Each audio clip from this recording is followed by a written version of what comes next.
Hello दोस्तों, स्वागत है आप सभी का हमारे यूट्यूब चैनल पर, जिस पर हम इंडिया जीके के मोस्ट इम्पोर्टेंट क्वेश्चन को आप लोगों के साथ डिस्कस करते हैं। और हमने इंडिया जीके की खास प्लेलिस्ट भी बना रखी है, जिसकी ये सेकंड वीडियो है। और हर रोज आपको इस प्लेलिस्ट में एक न्यू वीडियो मिलेगी, जिसे आप एक बार जरूर चेक कर सकते हैं।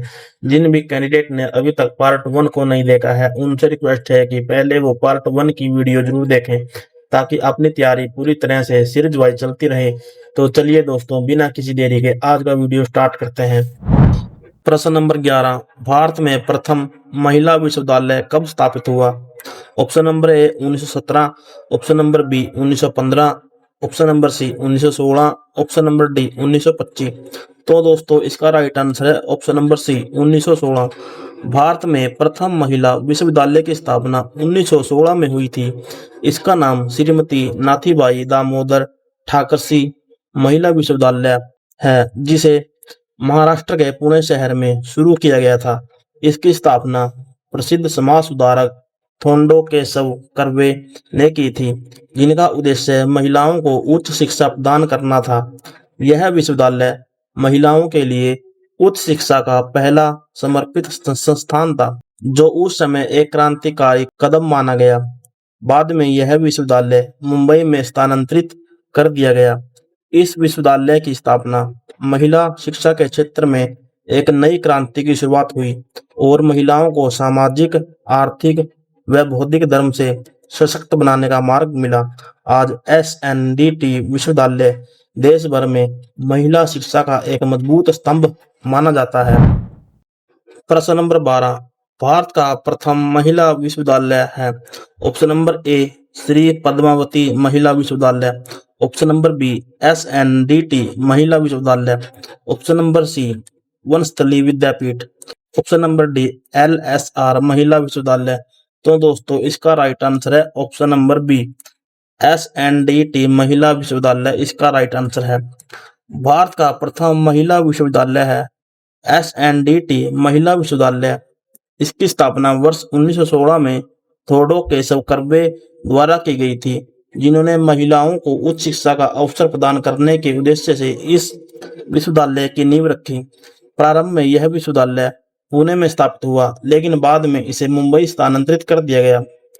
एसएनडीटी महिला विश्वविद्यालय देश का पहला ऐसा संस्थान है जो केवल महिलाओं को उच्च शिक्षा देने के लिए समर्पित था।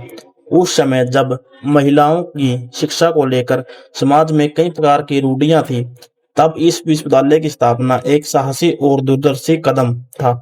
इस विश्वविद्यालय ने लाखों महिलाओं को शिक्षा और आत्मनिर्भरता की ओर प्रेरित किया।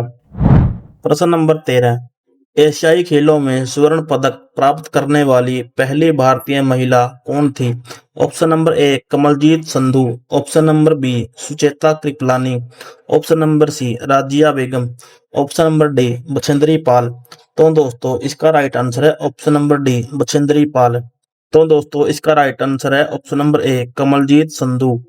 एशियाई खेलों में स्वर्ण पदक प्राप्त करने वाली पहली भारतीय महिला थी कमलजीत संधू। उन्होंने यह ऐतिहासिक उपलब्धि 1970 में बैंकॉक, जो कि थाईलैंड में पड़ता है, एशियाई खेलों में हासिल की थी। कमलजीत संधू ने 400 मीटर दौड़ में स्वर्ण पदक जीतकर न केवल भारत का नाम रोशन किया, बल्कि महिलाओं के लिए खेलों में एक नई प्रेरणा भी बनी। उनका यह कारनामा भारतीय खेल इतिहास में मील का पत्थर माना जाता है, क्योंकि उस समय महिलाएं खिलाड़ियों के लिए संसाधन और अवसर बहुत सीमित थे। कमलजीत संधू की जीत ने आने वाली पीढ़ी के महिलाओं को एथलेटिक्स और अन्य खेलों में भाग लेने के लिए प्रेरित किया।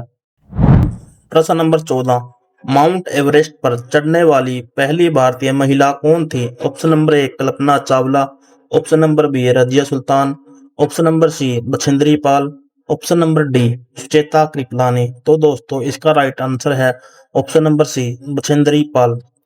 माउंट एवरेस्ट पर चढ़ने वाली पहली भारतीय महिला थी बछेंद्री पाल। उन्होंने यह अद्वितीय उपलब्धि 23 मई 1984 को हासिल की थी, जब वह विश्व की सबसे ऊंची चोटी माउंट एवरेस्ट, जिसकी लंबाई 8,848 मीटर है, सफलतापूर्वक पहुंची। बछेंद्री पाल का यह अभियान भारतीय पर्वतारोहण के इतिहास में एक ऐतिहासिक मील का पत्थर बन गया। बछेंद्री पाल उत्तराखंड राज्य के उत्तरकाशी जिले से है और उन्होंने बचपन से ही साहसिक कार्यों में रुचि दिखाई। उन्होंने नेहरू पर्वतारोहण संस्थान पर्वतारोहण का प्रशिक्षण प्राप्त किया था।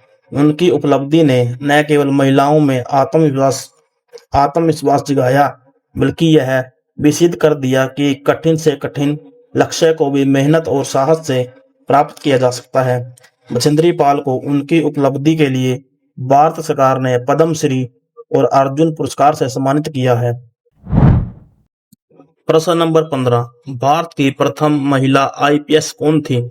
Option number A Sarojini Naidu, option number B Kiran Bedi, option number C Vimla Devi, option number D Mother Teresa. तो दोस्तों इसका राइट आंसर है option number B Kiran Bedi. Bharat की प्रथम महिला आईपीएस अधिकारी थी किरण बेदी। उन्होंने यह गौरव 1972 में प्राप्त किया, जब वह भारतीय पुलिस सेवा में शामिल होने वाली पहली महिला बनी। किरण बेदी ने न केवल पुलिस सेवा में अपना प्रभावशाली योगदान दिया, बल्कि समाज सुधार, जेल प्रशासन और महिला सशक्तिकरण के क्षेत्र में भी उल्लेखनीय कार्य किए। किरण बेदी का जन्म 9 जून 1949 को पंजाब के अमृतसर जिले में हुआ। उन्होंने उच्च शिक्षा प्राप्त की और टेनिस की राष्ट्रीय सत्र की खिलाड़ी भी रही।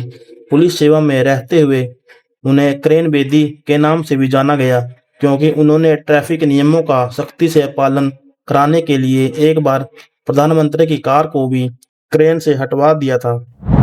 दोस्तों इस चैनल पर इंडिया की गवर्नमेंट और प्राइवेट जॉब से जुड़ी हुई हर छोटी बड़ी न्यूज को आप लोगों के साथ शेयर करते हैं और आप लोगों के लिए ही हमने इंडिया जीके की प्लेलिस्ट बनाई है, जिसमें आपको भारत के इतिहास, संस्कृति, भूगोल, प्रसिद्ध व्यक्तित्व, प्रमुख घटनाएं और भारत से जुड़ी हुई विभिन्न महत्वपूर्ण जानकारी मिलेगी। इस प्लेलिस्ट में हम भारतीय सामान्य ज्ञान से संबंधित महत्वपूर्ण प्रश्नों को संक्षिप्त रूप में पढ़ेंगे, जो कि एसएससी, रेलवे या कोई भी स्टेट के कॉम्पिटिटिव एग्जाम के लिए बहुत उपयोगी साबित होगी।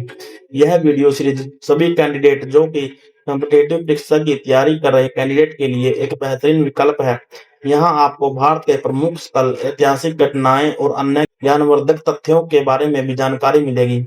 हमारी कोशिश है कि भारत के सामान्य ज्ञान से जुड़ी जानकारी को बहुत आसान तरीके से आप लोगों तक पहुंचाई जाए, ताकि किसी भी कैंडिडेट को अपने एग्जाम को क्रैक करने के लिए जिस नॉलेज की जरूरत होती है वो उसको मिल सके। तो दोस्तों आगे बढ़ने से पहले मैं आपसे रिक्वेस्ट करना चाहूंगा कि अगर वीडियो आपको अच्छी लगे तो वीडियो को लाइक और शेयर जरूर करें, और ऐसी ही वीडियो को आगे देखने के लिए हमारे चैनल को सब्सक्राइब करना ना भूलें।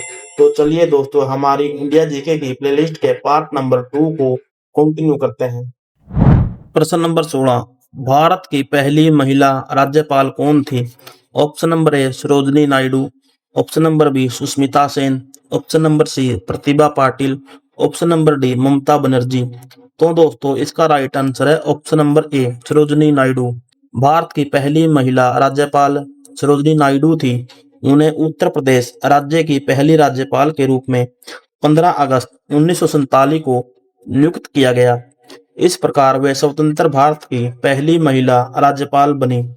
सरोजनी नायडू को भारत कोकिला के नाम से भी जाना जाता है और वे एक प्रसिद्ध कवयित्री, स्वतंत्रता सेनानी और प्रखर वक्ता थी। उन्होंने भारतीय स्वतंत्रता संग्राम में महात्मा गांधी और अन्य नेताओं के साथ मिलकर सक्रिय रूप से भाग लिया। इसके साथ ही वे भारतीय राष्ट्रीय कांग्रेस की पहली महिला अध्यक्ष भी बनी। उनकी राजनीतिक, साहित्यिक और सामाजिक सेवाओं के कारण उन्हें देश विदेश में सम्मान प्राप्त हुआ।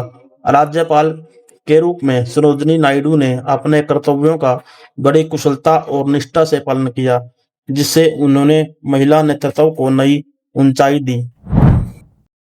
प्रश्न नंबर 17, सर्वोच्च न्यायालय में प्रथम महिला न्यायाधीश कौन थी? Option number A Uma Bharat, option number B Sushmita Sen, option number C M Fatima Bibi, option number D Karnam Malleswari. तो दोस्तों इसका राइट आंसर है option number C M Fatima Bibi. सर्वोच्च न्यायालय में पहली महिला न्यायाधीश एम फातिमा बीबी थी। उन्हें 6 अक्टूबर 1979 को भारत के सर्वोच्च न्यायालय में न्यायाधीश के रूप में नियुक्त किया गया था। वह एक प्रमुख भारतीय न्यायाधीश थी और उन्होंने भारतीय न्यायपालिका में महिलाओं के लिए नए रास्ते खोले। एम फातिमा बीबी का जन्म 30 अप्रैल 1948 को केरल राज्य में हुआ था। वे एक कानूनी पेशेवर और भारतीय न्यायिक प्रणाली में महिला प्रतिनिधित्व को बढ़ाने के लिए प्रेरक भूमिका निभाने वाली प्रमुख शख्सियत थी। उनकी नियुक्ति से पहले भारतीय न्यायपालिका में महिलाओं की संख्या सीमित थी। फातिमा बीबी की नियुक्ति ने महिलाओं के लिए उच्च न्यायिक पदों तक पहुंचने का रास्ता खोला। उन्होंने न्यायपालिका में समता और न्याय की नींव को मजबूती से स्थापित किया। प्रश्न नंबर 18, स्वतंत्र भारत के प्रथम गवर्नर जनरल कौन थे? Option number A Lord Canning, option number B Lord Mountbatten, option number C Lord Dufferin, option number D Lord Lytton. तो दोस्तों इसका राइट आंसर है option number B Lord Mountbatten. स्वतंत्र भारत के प्रथम गवर्नर जनरल लॉर्ड माउंटबेटन थे। उन्होंने 15 अगस्त 1947 को भारत के पहले गवर्नर जनरल के रूप में नियुक्त किया गया था। जब भारत ने स्वतंत्रता प्राप्त की, उनका असली नाम लुईस माउंटबेटन था और वह ब्रिटिश राजघराने के सदस्य थे। माउंटबेटन ने भारत के विभाजन और स्वतंत्रता संग्राम के बाद पाकिस्तान के साथ भारत की सीमाओं के निर्धारण में महत्वपूर्ण भूमिका निभाई। उन्होंने भारतीय उपमहाद्वीप के विभाजन के बाद सत्ता हस्तांतरण की प्रक्रिया का संचालन किया। माउंटबेटन ने भारतीय संविधान के निर्माण में भी महत्वपूर्ण योगदान दिया है और भारतीय राजनीति में बदलाव के इस संवेदनशील दौर में नेतृत्व प्रदान किया। उन्होंने 15 अगस्त 1947 को भारत की स्वतंत्रता के दिन गवर्नर जनरल के रूप में पदभार संभाला और 21 जून 1948 तक इस पद पर कार्य किया। प्रश्न नंबर 19, भारत का प्रथम प्रधानमंत्री कौन बना? Option number A Jawaharlal Nehru, option number B Lal Bahadur Shastri, option number C Indira Gandhi, option number D Morarji Desai. तो दोस्तों इसका राइट आंसर है option number A Jawaharlal Nehru. Bharat का प्रथम प्रधानमंत्री जवाहरलाल नेहरू थे। उनका जन्म 14 नवंबर 1879 को इलाहाबाद में हुआ था। उन्हें भारतीय स्वतंत्रता संग्राम में महात्मा गांधी के प्रमुख सहयोगी के रूप में जाना जाता है। भारतीय स्वतंत्रता प्राप्ति के बाद 15 अगस्त 1947 को भारत के पहले प्रधानमंत्री के रूप में उनकी नियुक्ति हुई। नेहरू ने भारतीय राजनीति में एक नया दृष्टिकोण पेश किया और देश को आधुनिक और प्रौद्योगिक समृद्ध बनाने के लिए कई योजनाएं बनाई। उन्होंने औद्योगिकरण, शिक्षा के क्षेत्र में सुधार और समाजवाद की दिशा में काम किया। उनका प्रधानमंत्री के रूप में कार्यकाल 1952 से 1964 तक रहा, जब तक उनकी मृत्यु नहीं हो गई। उनका योगदान भारतीय राजनीति, विदेश नीति और सामाजिक सुधारों में अविस्मरणीय है। नेहरू के नेतृत्व में भारत ने लोकतांत्रिक प्रणाली को मजबूत किया और विकास की दिशा में कई महत्वपूर्ण कदम उठाए। प्रश्न नंबर 20, भारत का प्रथम महिला विश्वविद्यालय कहाँ स्थापित हुआ था? ऑप्शन नंबर ए दिल्ली में, ऑप्शन नंबर बी कोलकाता में, ऑप्शन नंबर सी मुंबई में, ऑप्शन नंबर डी बेंगलुरु में। तो दोस्तों इसका राइट आंसर है ऑप्शन नंबर सी मुंबई में। भारत का प्रथम महिला विश्वविद्यालय SNDT महिला विश्वविद्यालय की स्थापना 1916 में की गई थी और यह सबसे पहले पुणे, महाराष्ट्र में स्थापित हुआ था। हालांकि बाद में इसे मुंबई में स्थानांतरित कर दिया गया और आज इसका मुख्यालय मुंबई में ही स्थित है। इसलिए इसका उत्तर अक्सर मुंबई माना जाता है क्योंकि यही इसकी वर्तमान और प्रमुख पहचान है। इस विश्वविद्यालय की स्थापना समाज सुधारक धोंडो केशव कर्वे ने की थी। उनका मानना था कि यदि महिलाओं को शिक्षा का अधिकार नहीं मिलेगा तो समाज का संपूर्ण विकास संभव नहीं है। SNDT महिला विश्वविद्यालय देश का पहला उच्च शिक्षा संस्थान है जो केवल महिलाओं को शिक्षित करने के उद्देश्य से शुरू किया गया था। यह महिलाओं के आत्मनिर्भर बनने और समाज में समान स्थान प्राप्त करने की दिशा में एक ऐतिहासिक पहल थी। तो दोस्तों आज के इस पार्ट 2 को हम यहीं पर समाप्त करते हैं और इस प्लेलिस्ट के नेक्स्ट भाग को देखने के लिए हमारे चैनल को सब्सक्राइब जरूर करें और वीडियो अगर आपको अच्छी लगी है तो इसको लाइक और शेयर करना ना भूलें।